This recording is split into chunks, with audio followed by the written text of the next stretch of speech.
জানিস ভাই কি হয়েছে? কি হয়েছে কি? যারা আমাদের জীবন বাঁচায়, এত পরিশ্রম করে, অক্লান্ত পরিশ্রম করে, আজ তাকে কত নৃশংসভাবে হত্যা করা হয়েছে। কেন, কি হয়েছে কি? জানিস না? তুই শুনিস নি আরজিকর হসপিটালে কি হয়েছে? কি হয়েছে কি হয়েছে?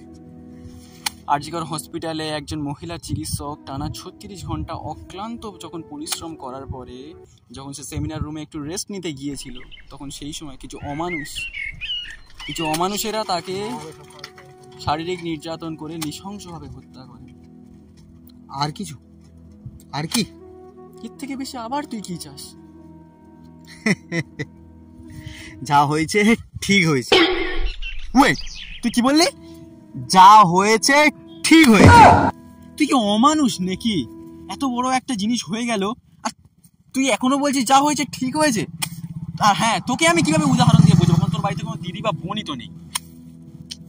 আজকে উনি ওনার জন্য কত মানুষের জীবন রক্ষা করে গেল। তুই কি সাইকো আছিস নাকি পাগল আছিস? শোন ভাই, একটা রাস্তা দিয়ে তুই যখন প্রতিদিন যাতায়াত করিস, যখন দেখবি ওই রাস্তায় হঠাৎ করে কোনো ব্যারিকেড পড়ে গেছে, তার মানে কি তুই কি জানিস? কি তার মানে? কি তার মানে হলো ওই রাস্তায় নিশ্চয়ই আগের দিন কোনো না কোনো অ্যাক্সিডেন্ট ঘটেছে। ঠিক তেমনই মৌমিতাদি নিজের জীবন দিয়ে প্রচুর মেয়ের নিরাপত্তা রক্ষা করে গেল। হ্যাঁ, এটা কিন্তু তুই ঠিকই বলেছিস। এবার থেকে তুই দেখবি মানে পুলিশ প্রশাসন কতটা স্ট্রিক্ট হয়, আর মেয়েদের নিরাপত্তাটা দেখবি কতটা সিকিউরিটি, মেয়েদের কতটা কি করে দেখবি, আর কতটা যত্ন, কতটা গার্ড দিয়ে দেয় দেখবি শুধু এবার। হ্যাঁ ভাই, তুই কিন্তু এটা ঠিকই বলেছিস। আমি কিন্তু এটা আগে ভেবে দেখিনি। তাহলে কি প্রত্যেকবার মানুষকে সচেতন করার জন্য কি একজনের জীবন দিতে হবে? কেন রাস্তায় ব্যারিকেডটা কি অ্যাক্সিডেন্ট হওয়ার আগে দেওয়া যেত না, বা কিছু করা যেত না?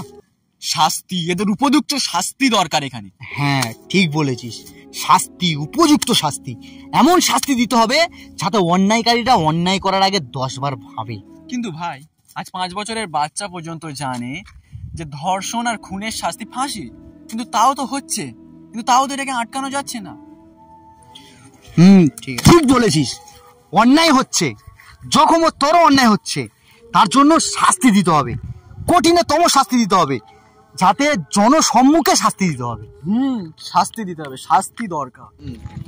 মানুষের সঙ্গে যখন অন্যায় হচ্ছে, মানে আমরা এতটা গভীরভাবে জানতে পারছি যে কিভাবে অন্যায় হচ্ছে, তাকে কিভাবে মারা হচ্ছে, তার গায়ে কতগুলো কামড়ের দাগ, কতজন মিলে তাকে অন্যায় করছে, কতক্ষণে মেরেছে, সমস্ত কিছু আমরা যেরকম জানতে পারছি, ঠিক তেমনি অন্যায়কারীর এমন শাস্তি হওয়া দরকার যেন সেই শাস্তিটা 4 দেওয়ালের মধ্যে না থাকে, যেন জনসম্মুখের মধ্যে সেই শাস্তিটা দেওয়া হয়, যেন সারা বিশ্বের লোক সেই শাস্তিটা দেখতে পায়।